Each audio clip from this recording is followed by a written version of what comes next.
Welcome to Two Humans Talking, the podcast that talks about what it takes to be healthy and stay healthy in a modern, fast paced world. I'm your host, Tiffany Simms, and today I am so excited to bring you my dear friend, Miss Paige Brown. Paige and I connected in Orlando at a mastermind about a month ago. And from the moment she walked through the door, there was just something about her that I was automatically and magnetically attracted to, and spending a week with her in Disney, learning about Walt Disney's vision and his leadership. Like, I just really have grown to care for and love this woman. So I'm really excited to bring her to you in this episode. Paige, welcome to the show. I love you, Tiffany. You're so fun. No, yeah, we had some fun in Orlando. We definitely had some fun. I think my first words out of my mouth was about my shaman training, and you were like, "Oh my gosh." Tell me more. I, And I don't even know where that happened. I think you froze. I want to be a human with you. Tell me. Yes, yeah. So, yeah, I think you're there we go. Yeah, I'm back. Yeah, we're back. I am back. Yeah, no. It was about I was wearing that elephant necklace. That's what it was. And then you asked me about that. And then it was Yeah. like, I'm just gonna ramble about all my things. And then And then I remember this so distinctly. You were like, I'm so sorry, I've been talking too much. Like, you probably didn't care about that. And I was like, actually, the whole reason I asked you a question was because I wanted to get to know you as a person. And yeah. so, and I find it so fascinating, especially when you and I talk about like what we wanted to talk about today. That initial interaction is the thing so many women struggle with. We either word vomit and we don't actually get to know the other person, or we are so afraid about sharing, spending too much time sharing about ourselves, that we're Yeah. afraid it's too much for someone else and that we've bored them and that we've scared them away. And so I love that that was our first interaction, because it's like paints the picture of what I think every woman experiences, which is both Yeah. sides of that. No, I want Yeah. to learn about you. Wait, was I too much? Yeah. Exactly. I mean, and I think too, it's like I think the word vomit sometimes is fun because if you're talking about something that clearly somebody doesn't know anything about, you have to explain it. So it's not like you can say like three or four words and have the other person get it. It's like you have to explain sometimes. You have to like go into the depth of it.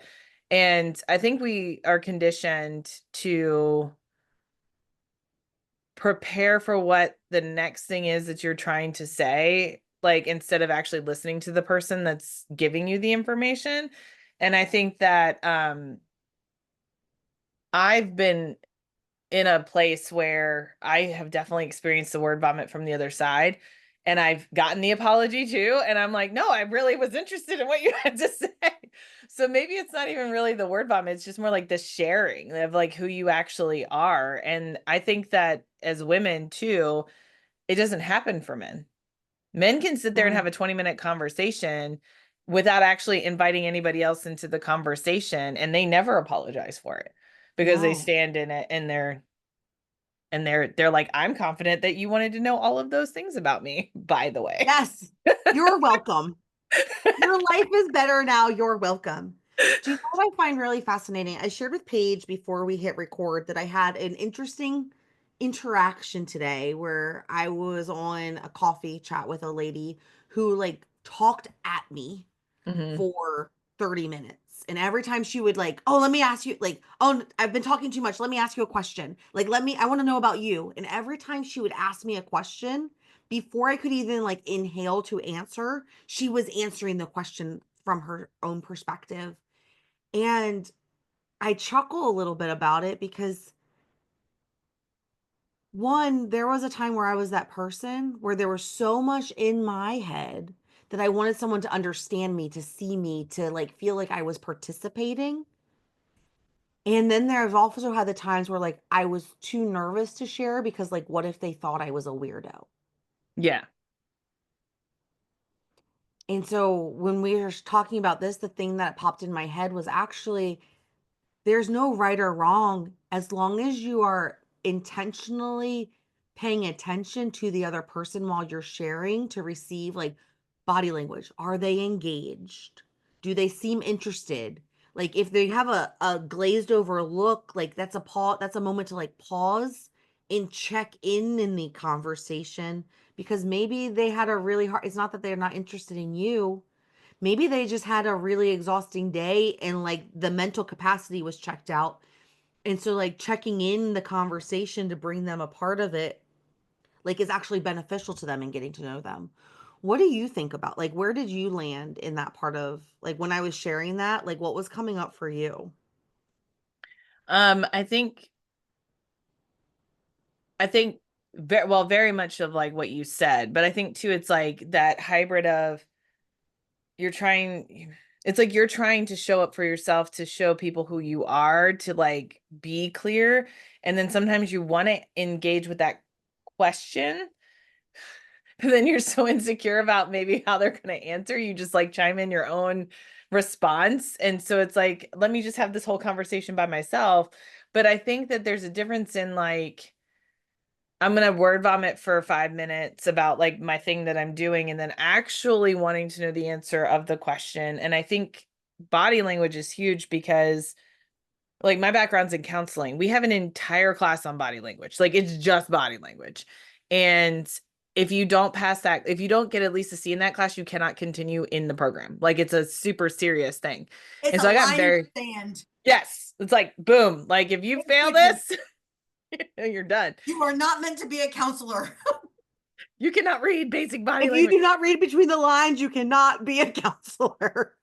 Because a lot of people will show up and not actually know how to say words, like we've all experienced like big emotions. And I think even maybe to some extent, like we overshare to not go to the bigger emotions because we want to stay in the surface and like dodge it. I used to be really good at this. Like I used like what did they call, like derailing the conversation? Like I was good. Oh, deflecting. I was really good at deflecting. Like I was like, well, we're going to talk about over here and we're going to go over here. And I was like staying way surface level and I was not going deep. But it's like the body language is super key because a lot of people will come to you and not actually know how to express what they're feeling. And so body language can tell you a lot about a person.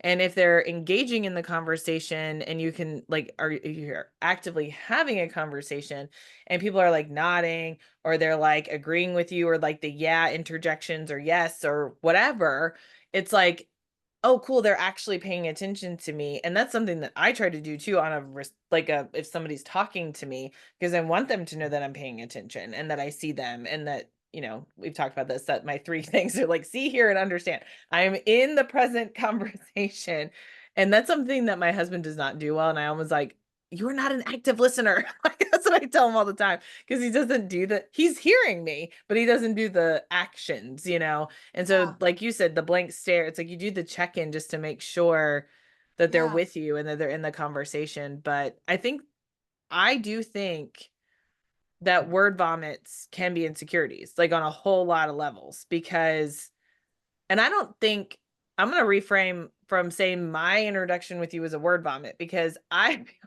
like that's a negative connotation. But I feel like that I don't want to take on anymore. But I feel like that there's a So we word. just changed the story on the show. Fantastic. We're just changing. We're shifting Lifetime perception. evolution in action. But I think that's important for people to see, because if you are Yes. just on your own little personal development journey and you don't really have the community of people, you feel crazy about rewriting your story. It feels weird. It feels like you're Yeah. lying to yourself, but really, it's a moment of choosing. Why am I yelling at you? I'm just really excited. It's a moment of choosing meaning. Yeah. And we get to reassign meaning however, whenever, and however we want. It's not changing the story, it's just No. reassigning what it meant. Or shifting it. Yeah. So Anyway. what are we, so what's our new, how are we reframing it? What's the new reality? Well, so I feel like that there is a vocabulary space that word vomit happens, right? Like, but I feel like that's more in context of the nerves that the woman that you had the coffee talk was, where she wouldn't really let you get the response in. But I feel like for me, I was just like, I think it's the reframe is that I was just sharing and I was excited. I think that that's really what it was. Because when I walked in that door, and they don't know this, but when I walked in that door, I didn't know anybody. I had met JR twice. like the head of our group. I met him twice, once in person, once in a 30-minute phone call, and that was it. Everybody else in that house I knew nothing about. So like the fact that like I walk in and you're like super interested in something that I'm wearing, I'm like, sweet, I have somebody to talk to. Like, this is amazing. Whereas like I feel like a word vomit is somebody who's not intentionally open to receiving from somebody else. I think that that might be where there's a Yeah. line, you know? And I think that sometimes, especially those of us who are very intentional about giving other people space to be seen and heard and to share their perspective and paying more attention, excuse me, like being more interested in them than about like making it about ourselves.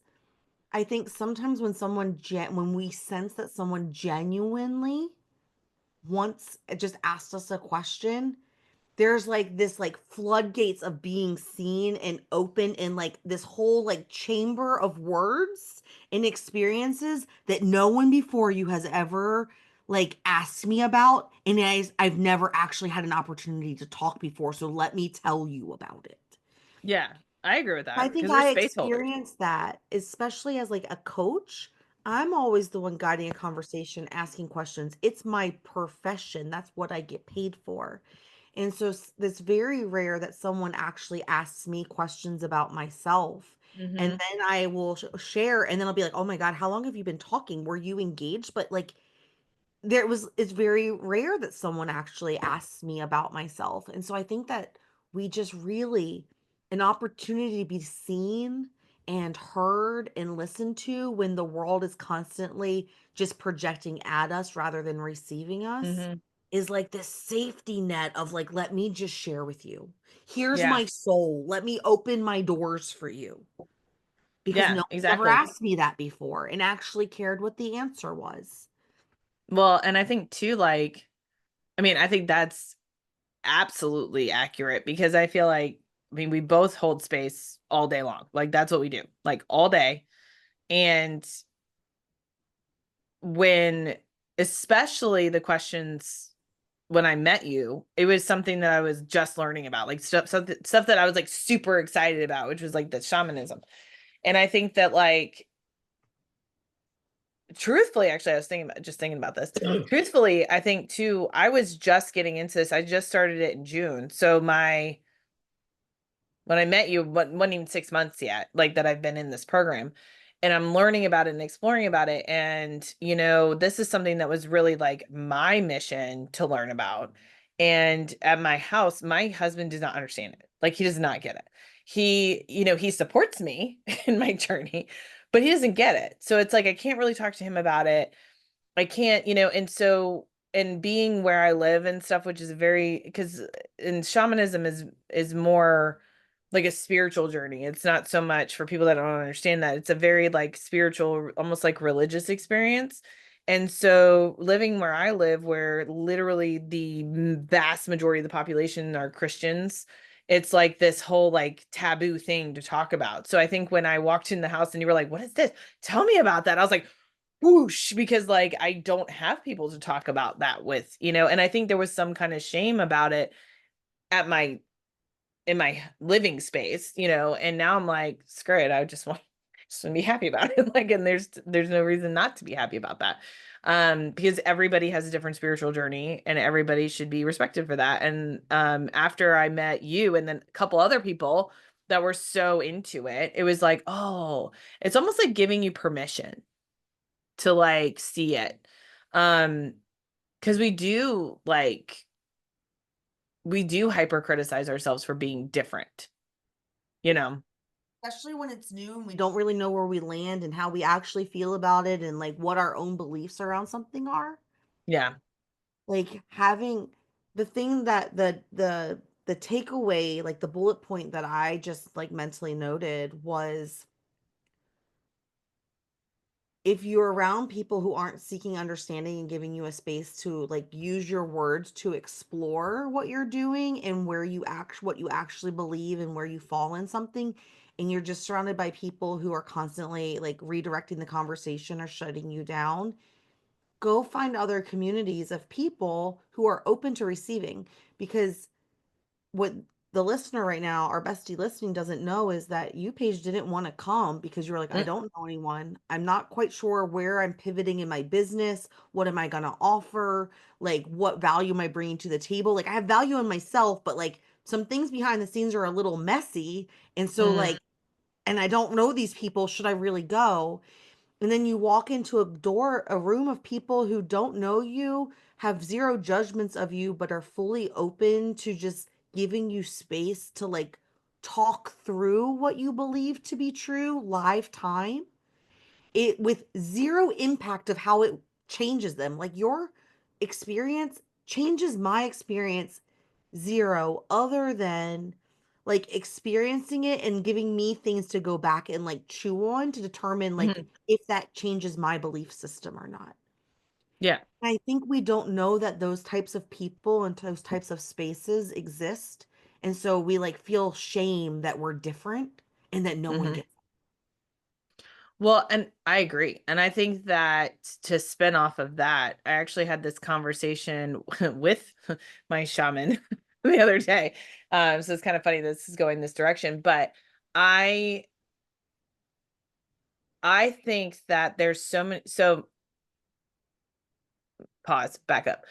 I literally came from, and I shared this when we were there, that I came from a group that was not receptive, that didn't see me. And I shared it when I I was think in most of Orlando us that, come from that, right? yeah, it was a very, and I think, and I would say this, there's nothing wrong with those groups. Like they serve a purpose for other people.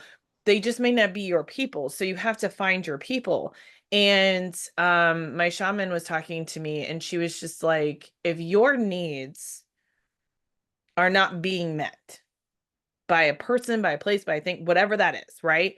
You 100% are valid and are right in shifting your focus to something else or someone else or whatever until your needs are met. And it's like basic needs because she equates human interaction and human support and human emotional like um feedback and needs and like conversation and all these other things as like a basic need. And it is true because we are social animals. We are people that need other people, and if you are not being fed really emotionally or spiritually or whatever it is by somebody or something or somewhere, you have every right to keep looking until you find those things that are going to meet your needs. And there's nothing wrong with that. There's nothing wrong with like leaving a group that doesn't serve you to try to find a different one. And I think that that was like what I experienced because I was just like, not that there was anything wrong with the previous group. It just was not for me. It just wasn't where I was growing. And then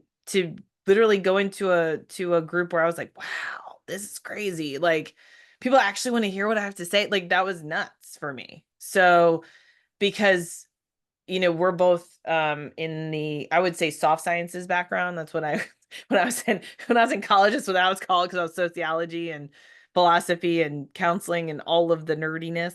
But all the soft sciences. And so when I was in the soft sciences, it was almost criticized even in college that I was in the soft science. Oh, that's easy stuff. It's not biology. It's not whatever. I was a biochem double major. Yeah. And so like when my niece went and got her degree in communications, we were like, what the heck is that? Like, is that just Yeah. like a Disney degree? Like, Yeah. because you didn't know. And now as a business owner, I'm like, man, that communications like degree probably would have been real handy as a business owner Yeah. now that I understand what that is. But 100%, and I feel that so much too because like I come from a very science background. Like the data, what are the numbers, where is it, what story is it telling? And as a person, I have very strong soft skills, which Yes. which are like underrated in that world. It's like they're touchy feely and woo woo Yeah. and like we're not gonna knit blankets, young lady. Like that's Yeah. not And what we're like, here to do. We're here to like manage a reactor and keep the power on the grid. And so I feel that pull because I am both equally. yeah. I would never put you in a hard science ever. Like with your personality, that just like totally surprises me. Not like in a bad way, just kind of like that doesn't line 100%. up. It's my superpower.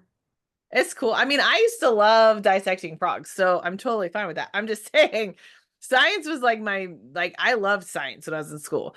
But it was like the soft science, it was really understanding people, right? Like that was what I really felt gifted in. But it was like, but that was the thing. It's like the soft sciences in a lot of business groups in particular do not get highlighted when they should, because success comes inside out. Like that's what I think. Like, and Yep. that's what I've always believed, and I've seen it. I mean, I've seen people and businesses go under, the statistics of businesses going under in 5 years. It's because they're not doing the work. And it's not because they're not working hard, and it's not because they're not marketing or doing the ads or all the verbiage, but it's like you don't know what you want or why you want it unless you know who you are. And if you don't know who you are, then why the heck are you doing it? Like that's sort of the whole thing. And people get mad at me when I ask them that question, because I say, "Well, who are you?" And they start listing their kids and their spouses and their businesses, and I'm like, "That's not who you are. Those are just things." Like I mean, I hate to say that They're because of the extensions kids. of you, Yeah. but like, who are you? Yeah, but who are you? Yeah, like it's like who, like outside of your business, outside of your, your spouse or your kids or whatever, it's like who are you? And there's so many people that cannot answer that question because they've forgotten. They forgot. And I No think one ever asked them. We don't value that no. the same way as we value the title that you've been working so hard to obtain since you were in first grade. Like, what do you want to be when you grow up? Like, and those things are amazing and wonderful Yeah. and uniquely make you you, and they take all the parts of you and like bring you together in a way that like only you can do in this world, right? And at the same time, me telling you that I was a chemist or that I'm a high performance coach doesn't tell you that I love the color pink. It doesn't tell you that Disney World changed my life in my 30s and that this version of me wouldn't exist before that picture on the wall. Like that was the defining moment that this version of me was born. You wouldn't know that I was an aunt, a niece, a daughter, that I am absolutely find clarity by being outside by the water. Hmm. And like though that I love kayaking and walking Lexi, like those are the things that make me me. Yeah. And I'm a high performance coach that helps other ambitious women learn how to go to the next level without the stress and the burnout and the guilt. Like that's Yeah. what I do. That's not who I am. The pieces of who I am feed how I do what I do the way I do it. You Yeah, know? exactly. That's the thing. It's like people don't realize, like I think the most authentic that we've ever been to our true selves is when we were kids. Like Mm-hmm. that's what I 100% believe. But we Curiosity, forget. playful. But we forget. And we forget. And it's like it's the stuff that brings us joy, right? Like, like I used to read, I was a ravenous reader when I was a kid. I used to read like, I was the kid that would take like the 10-pound or the 100-pound suitcase because I had 10 books shoved in it, because that was like who I was, and I could read it in a week, and I would read all 10 books in a week because that's how I was. But I still love reading, but I love other things too now, but it's like going back to those pieces that fill you up. And if you are not in tune with what really brings you joy and comfort and peace and helps you fill your bucket, right? Like those pieces, then it's like you're going to be completely depleted 24/7 all the time, which is why you don't have the energy, or why you don't have the desire, or why you feel drained, or why you feel trapped, or why you feel stuck, because you're not filling into your bucket ever, you know. You poor thing, you're coughing. Oh my goodness, I'm on the other side of a cold. And yet, as women, for whatever reason, we believe that those are like luxuries Hmm. for when we have time, when there's space, when we earn the promotion and we have time for a vacation, when Yeah. we've reached the revenue goal. And it's like recognizing that all of those things are actually a requirement for you to achieve everything that you think you have to achieve before you can make time to learn yourself. And that's what's holding you back. But yet we'll And I say think, it.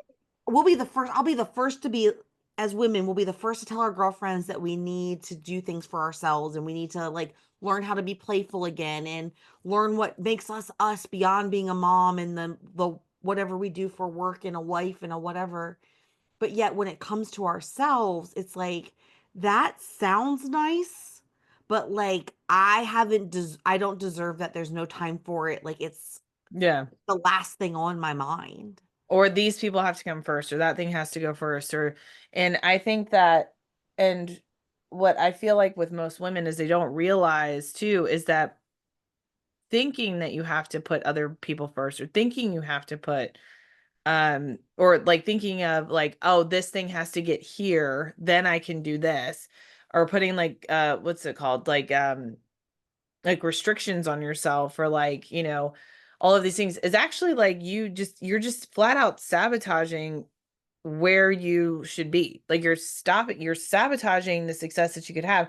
And in my experience, when we do these things and we keep pushing like the goal line further and further away, it's because there's some kind of like fear also involved of like, well, if I gain success, or if I do this, or if I do that, what does that mean for like my husband or my spouse or my kids or whatever it is? And so then we tend to not want to put ourselves in the front, when in reality, why does it have to be a bad thing, like about your spouse or your kids or whatever? Like why do we automatically equate that if we have success, that's a bad thing for them, versus like if I have success, what does that mean for them in terms of like my husband might be free to start his own business, or maybe he doesn't really want to work in his 9 to 5 and he wants to be more creative or spend more time with our kids, or whatever that looks like. Why do we have to follow these conventional roles? And I think that it's like the societal fear too, like of like, what will people think if I'm the person that's successful over my spouse or whatever it is. So there's all these things that like I think, and this is my, this, but this is my belief, that everything's rooted in fear of why we decide to not achieve that next thing. It's not rooted in fear if we're going for it, but if it's something like we're scared of that success, or we're scared of that next step, or what does this mean? There's a fear. And it's like, why, like where, that's what we talked about, with changing the story. Why is there fear? And so then you can take control of that story and change that, like just what I did. Why does this have to be a negative outcome? Why isn't it a positive one? As opposed to always thinking in that direction. Yeah. So, My unpopular opinion, which I think I've newly adopted, I don't think I always believed this, but my new opinion is that it's so much, I'm gonna get, I'm gonna say it. It's easier to blame everyone else for why we're stuck and why we can't because everyone else needs us than to mhm. actually do the work of achieving and making the change. Well, yeah, And so it's a absolutely. scapegoat. And like, I think that there are times in my life where I was an absolute, when I look back, I was a bitch and I was an asshole. Excuse my language. Um, because how dare I blame my loved ones for my lack of success and for holding me back? Who the heck did I think I was? Like, are you kidding me? Could you imagine if your mom came home one day and was like, "You're the reason that I did an X, Y, and Z"? You'd be like, "You better bet you made some choices. First off, that was not on me. That was the choices you chose." You'd be offended, but yet we do that to people all the time, Oh, subconsciously. we do. And where that like it's like a safety net of like my kids need me, my husband needs the support, and like yes, and do you really want the people that you love growing up knowing that you were using them as the reason you didn't achieve anything, like the things you set out for? Because that would feel really crappy on the Oh, yeah. receipts. But And yet it's we do and it it's all the time because cloaked. it's easier, it's safe, and it's acceptable. It's the society accepts it as as a reason why. Yeah. Well, and I it's can't cloaked believe I in the said this idea out that loud. I'm very proud of you. I'm very proud of you. Yay, Tiffany. How controversial of a statement. Oh, I 100%. I say this to my clients all the time. Like, so you and I are on the same page. This is not revolutionary for me, but it is for you, and I totally understand that. But it is controversial because and I'll do it a step further and be even extra more controversial. So then we're gonna have a lot of comments on this one probably. You're cloaking this inside of a positive when it's absolutely negative. Like you're like, oh, but they're more important. secretly you're like, I really kind of hate the fact that did it like down the road, like subconsciously. You're not necessarily saying that to them, but like you are using them as a crutch. The other thing is the whole thing, the reason why it's easier is because it is way easier to be the victim of your own situation, right? It's way Yep. easier to be the victim than it is to be the solution to the problem. It's way easier to say like, because I mean, you weren't in my breakout group, but like my background, the reason why I work with women in trauma, like the reason why I help them redefine their trauma, and I say everybody's got trauma because it's big T, little t, doesn't matter, but I help them redefine their relationship with trauma. It's because I went through trauma. When you said, oh, could you imagine your mom coming home and saying that? Oh, my mom did. My mom was a narcissist. Yeah. She And was you're just like, F blatantly you, out. buddy. Yes, but I didn't have that. I didn't have that capacity to like do that. But do you know what I wore is the people pleaser badge of the victimhood of like, well, people leave me, people hurt me, people don't understand me, people, so how can I have this voice? Blah blah blah. Like it's the same thing. I'm blaming all that shit on her. Excuse my language. But the same thing, right? Like, so it's the same thing. I was playing the victim and I hate that word. I hate it. So whenever somebody was like, you're in the victim mindset, and it's not You're about like, you going like, woe is me. It's not like you going like, oh, woe is me, I'm so pathetic. No, like that's not it. But it's the you fact that don't know me. Back up, buddy. yeah, exactly. But it's when you blame other people for your failure, which we do subconsciously. I don't think anybody intentionally does it. I think this is like a subconscious thing. I think But it's a when you hold protective people, measure. yeah, it's hard. I mean, but when you hold these people accountable for that, and yes, bad stuff happens to us. We acknowledge that as a society. But if we stop saying like, well, I can't do this because this 15 years ago, I'm remembering this thing that, some dude told me I wouldn't be successful. I don't know, like professor, teacher, whatever. I'm not going to do this because he told me, well, whose fault really is it? Is it the guy that gave you the 5-minute conversation, or is it you 15 years later because you're chosen to believe the conversation?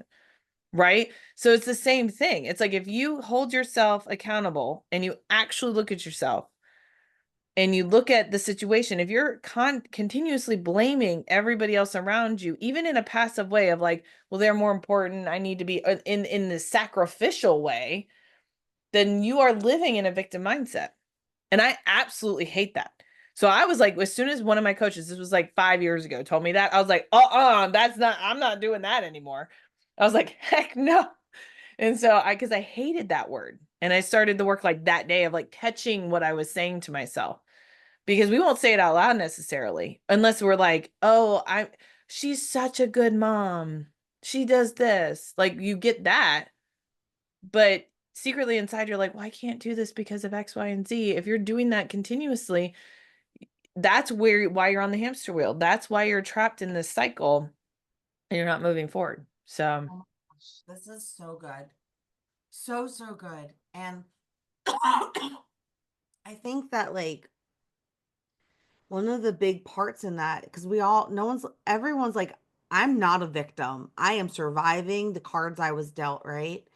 And there's different layers of it, of recognition of like, oh my God, I've been letting that thing define how I show up. And then there's like this almost like this guilt and this shame because you had this identity of I'm like this strong, independent woman who takes care of herself, who's doing whatever it takes to get things done. And then all of a sudden you realize that you've allowed someone else's words and storylines to impact the way you're showing up. And all of a sudden, for me, it was like an identity shake. And, but the secret that I think that I didn't know 10 years ago is that we have that evolution over and over and over again, like as we peel the layers back of things that we didn't even know were holding us back. And wasn't anything that needed to be resolved 10 years ago. It wasn't meant to be resolved 10 years ago. no. It was meant to be identified in this moment to unlock whatever the next chapter was. And so, like, we don't need to carry the guilt and the shame that we traditionally beat ourselves up with when we have those realizations. It's like almost like a joke where it's like, of course that was holding me back. Like, Yeah. oh my God. Like, yes, I see it now. So silly. I love her so much. Like, we're good. Like you did It's earlier of like, I'm not. You know what? It wasn't that I word vomited. It was that I felt safe and seen, and I shared Yeah. myself with this woman. And it's like, and obviously it's Oh, created a yeah. really awesome friendship. So what's the Yes, problem? Like I just, but yes. I will tell you that's the thing, right? Is everybody thinks, oh, well, I've done the work. And the other thing is that like I think accepting it as like, oh, of course that happened. Like, duh, let me just rephrase it. But we've done it for so long, but there's so many people that then now guilt themselves for not realizing it because they think they've done the inner work. And I'm like, guys, seriously, I have worked through some of my trauma like 15 times because each layer is something different that I'm supposed to learn. It has nothing to do with like, oh, I can't believe I haven't healed from this yet. Oh, I can't believe I haven't moved on from this yet, or whatever. Because every single time I unlock it, I learn something new about myself and I'm moving forward. So there's no guilt or shame around it. It's not like you're resetting. It's not like you're having amnesia and you're forgetting everything that you've learned. You know what I mean? No, you're It's just like, you're learning yourself at a deeper and deeper level every time. yeah, It's like getting to know yourself. You're constantly dating yourself. it's like an onion. It's like ogres are like onions. It's like Shrek. It's Ogres like are like the same onions. It thing. is better out than in. I mean, but it's true though. And it's like the doors. Like I do a door philosophy. You open one door when you're ready to deal with it in your brain, and then you go to the next door and then the next door. And it happens when it's supposed to happen. It has nothing to do. And there's big stuff people have been there. I mean, I've been through some big stuff. I know a lot of people have been through some big stuff. And I'll tell you the biggest lessons that I've ever learned is not from my big stuff, but from my little stuff. And it's like, but that's when we kick ourselves the hardest. And we're like, I can't believe I didn't know that. Well, you weren't supposed to know it yet. It's okay. Like your brain did not have the capacity to process that information. Think of it as the upgrade in the computer. You were not on the right iOS system. Like you had to like get to the next Yes. iOS system. Yes. 1,000,000% yes. Oh my God. So, so good. Paige, how do people connect with you outside of the show? So Instagram's the best place probably. So that's at PC Brown Mentorship. That's there. And then also on Facebook, which is if you look me up, it's Paige O Brown because there's a million Paige Browns in the world that I've learned. I'm not unique in my name, but Paige O Brown. But Instagram, if you follow me on Instagram, that's probably the easiest way to connect with me. So If you've heard me say it once, you've heard me say it a million times. Go be human and connect with this beautiful human. Your life will change just being in her aura. And so be human. Connection is important. Paige, thank you so, so much for coming and sharing your heart today. And with that, that's Two Humans Talking. I'll see you next time. Bye. Thanks for watching. I hope you found this episode as inspiring and actionable as I did. If you're ready to stop just surviving and start living a life where your health, your relationships, and your career work together without the burnout, then it's time that you join the Modern Women's Society. Inside, I'll walk you through my life GPS system, a proven blueprint to help you have it all while thriving. You'll gain tools, coaching, and the kind of clarity that brings big dreams to life without the stress, overwhelm, guilt, and shame that the modern woman is used to. We're going to create a life where you feel energized and excited to wake up every day and fulfilled when you put your head on the pillow. Click the link below to learn more and join countless other women who are redefining success on their terms. Because the life you've dreamed about is closer than you think. I'll see you on the inside.